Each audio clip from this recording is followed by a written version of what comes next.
From ABC4 News, your local election headquarters. Good evening, and thank you for joining us here online at ABC4.com from your local election headquarters. I'm Sarah Murphy. And I'm Brian McElhatton. And I'm Jordan Tracy. We told you in an earlier broadcast that we have results for you, so where are they, Sarah? Where are they? It's the big question tonight, you guys. If you're holding your breath, hold it a bit more. It might be a little while, okay? Yeah. Lieutenant Governor Deidre Henderson, she posted this online. Take a look. She says there are lines up to 2 hours long in a handful of counties. Now, keep in mind, she posted that about an hour ago. About a half hour ago, she sent one out saying, it's going to be a long night. Oh, okay, boy. I also want to note, just minutes ago, she posted, we are getting reports of big lines in some counties. Reminder, we will not post results until every Utahn has voted. So a long night, that's what she says. So buckle up. Yeah, and keep in mind, the polls closed at 8, but as long as you're in line by 8 o'clock, you can still vote. So there could be people voting an hour from now. Absolutely. In some locations. How are the polls looking? ABC4's Annika Johns is live at Highland at a polling station there. Annika, tell us about all the fun happening in Highland right now. Oh my goodness, Brian. Well, let me just show you off a little bit of what's going on here. So all of these people were in line prior to 8, so they are able to still vote. But earlier today, there was a delay because we talked to the Utah County Clerk, and they told us that they ran out of toner when it came to printing ballots.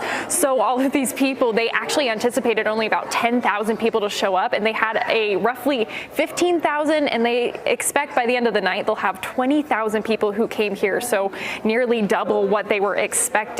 Now, they were able to get ballots printing again, and as you can see, the line has gotten much, much shorter for today, and these people are going to be able to put in their vote because they have been in line before 8 p.m. Now, again, this is just a very short version of the line. It used to be all the way kind of in front of me here and down over to the right of me, but as we said, things are getting they're moving quickly, and things are back on track right now here in Highland, and I'll send things back over to you at the desk.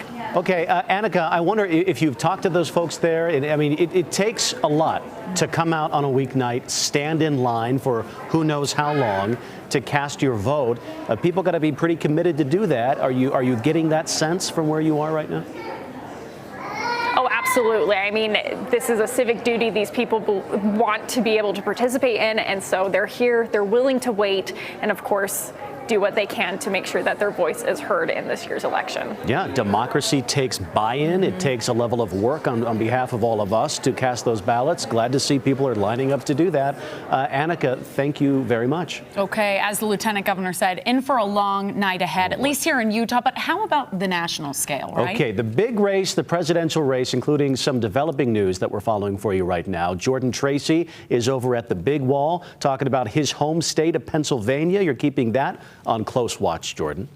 Yeah, Brian and Sarah, some developments there. There are actually some polling places and municipalities that were actually evacuated. 7 counties and counting. We're still trying to figure out how many definitively were under threat, but some bomb threats that the governor came out and spoke and said were not credible. They did not see any credible threats at any of those. I think we have some video that we can show. This is in Blair County. This is actually where I exactly came from, in Altoona, Pennsylvania, 45 minutes outside of State College where Penn State is. You can see where police responding, moving people out. They had moved to the convention center, given an all clear, so they're back to counting. Things were all normal until about 6:50 Eastern time. That's when they started getting words of these threats and having to delay things there, but things are back on in counting, but we're going to see some delays in Pennsylvania as we go in through the night. So let's talk about some of the national results here as we talk about a state like Pennsylvania, one of the key swing states that we are looking at, as you can see in the map here,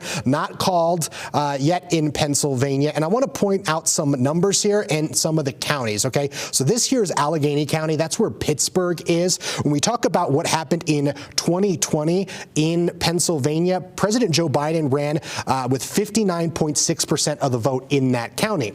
And if we want to see who's going to win there, we're going to see what margins compare in 2020. Kamala Harris right now, the vice president, is running 3.9 points higher right now in Allegheny County than President Biden did in 2020. So if you're in the Harris campaign, that's good news for you here in Pennsylvania. If we're looking in Philadelphia here, which is another big area we're looking at, a lot of concentrated votes, Philadelphia, big city, Joe Biden in 2020 ran at a margin of 81.4% of the vote. Kamala Harris right now is running 1 point over. So looking at those margins, that is good news if you're in the Harris campaign. Let's talk good news for the former President Trump's campaign. Let me scroll here to look at Georgia, where he's getting some good news. And it's all because of these margins. If you remember, in 2020, Joe Biden only won Georgia by 11,779 votes. And that's because of the margins. We're looking at margins in Fulton County. And in Fulton County, President Biden ran at 72.6% of the vote. Harris is only seeing 72%. That is 0.6 under. It sounds like it's a small amount, but when you're talking about a margin of victory of 11,000 votes, that's when we're looking at those margins there and the changes and why it's so close and why we don't know who the winner is yet in Georgia. But for now, I will send it back to you guys. Okay, Jordan, thank you. We do have some breaking news right now. Representative John Curtis is addressing supporters in Utah County right now. Again, remember, he's hoping to take over Mitt Romney's seat there. Again, he's speaking to us live. Let's take a listen in. Kids expecting the 18th grandchild. They're the best. Are we up here? Can we fit? There's more. Come on up.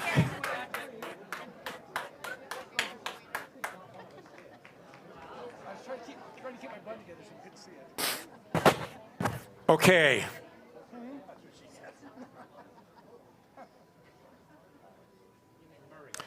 My good friends, my family, and the Curtis team. Tonight is not the end. It's just the end of the beginning. Together, we're on a journey. We've been across the state, top to bottom, through the highs and lows of a campaign. And here we are tonight at a critical journey for our country. It's been said that the day a journey begins is not the day a journey begins. This journey, emotionally, physically, and spiritually started many years ago. And so many of you were there at the beginning. Thank you. A few of you were there at the beginning of the beginning and more.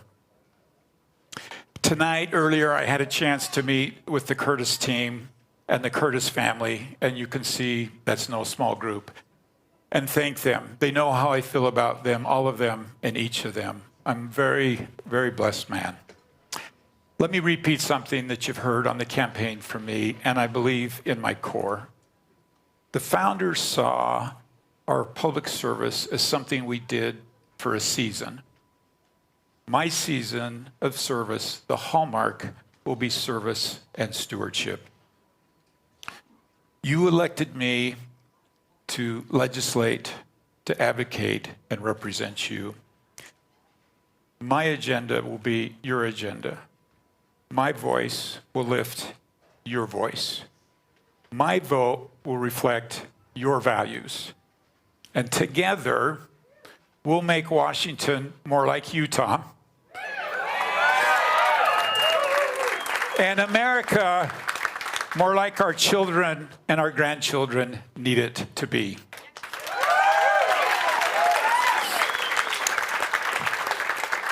My commitment has been to represent every Utahn, and that I'm committed to do.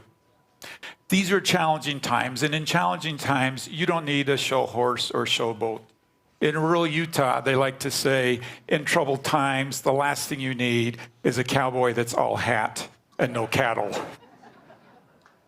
So don't look for me throwing gas on the social media fire or giving clickbait to the cable news, but rather look for me riding my Ford up and down, back and forth this state, doing the hard work of legislating and getting things done for Utah. And if you're not sure where to find me, don't look by the cameras or the microphones.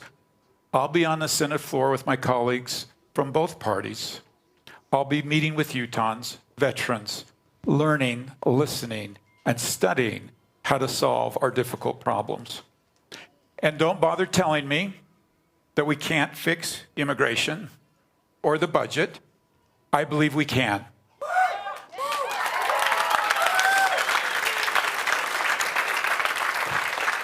Because I believe in the greatness of this country.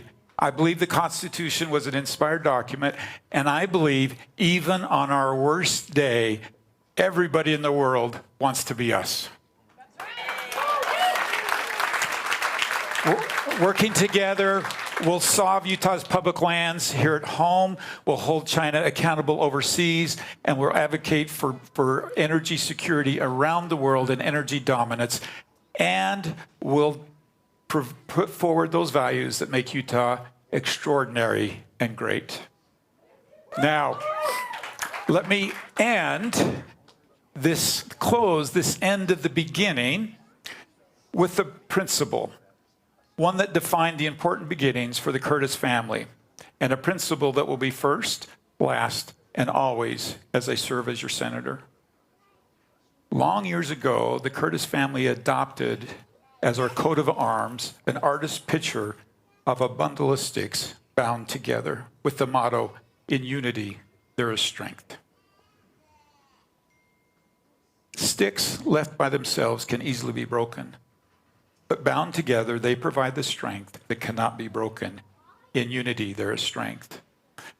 Walking the halls of Congress is a cherished gift, and if you listen carefully, you can hear the founders' whispers saying, "In unity, there is strength." And if you look closely, you will see sticks bundled together in the pictures, on the ceilings, and in the statues, symbolizing that in unity there is strength. Or as they say in the Senate, out of many there is one. Unity is needed in our nation. You know that tonight more than ever.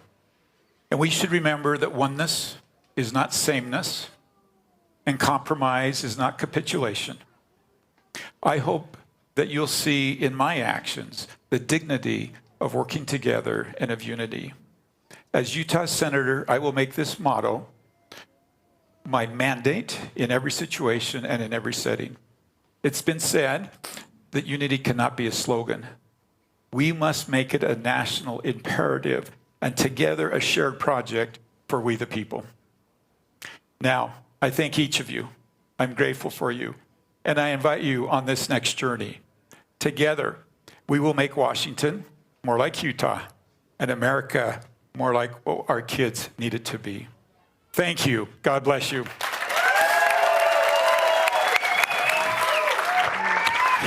Okay, there we have it. Yeah, you just heard from John Curtis. He thanked some of his supporters as he's gone along on the road for Senator Mitt Romney's seat there. But keep in mind, we haven't seen any results yet from this election. We don't have any. This was a victory speech without using the words victory or won. Yes, more so about the journey ahead, what he would do serving as a senator, talking about that unity, talking about, he said right there at the end, making Washington more like Utah. It's going to be interesting to see because we hear about how divided it is in Washington. He talked a lot of unity. I want to hear how he plans to do that. We do want to remind you, polls closed at 8, but again, as Lieutenant Governor Deidre Henderson said, we're expecting a lot of delays tonight. So we will be coming back here with more results somewhere around 9 o'clock, maybe a little bit later. Again, results are very fluid here this evening. Yeah, grab a snack and we'll see you around 9, okay?